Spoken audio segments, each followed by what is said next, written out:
जय माँ खंडुराई। पवित्र कालीपूजा अवसर में सुकिंदागढ़ अधिष्ठात्री देवी माँ खंडुराई दर्शन करिसेंती पूर्वतन मंत्री प्रीतिरंजन घड़ाई।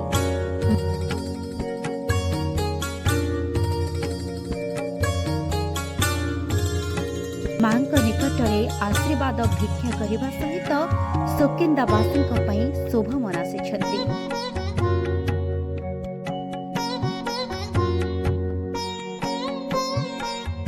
मांकर एही दुर्लभ वेश दर्शन करने सहित सुकिंदावासी भल पाइबा देखि से अत्यंत आनंदित होइछन्ति।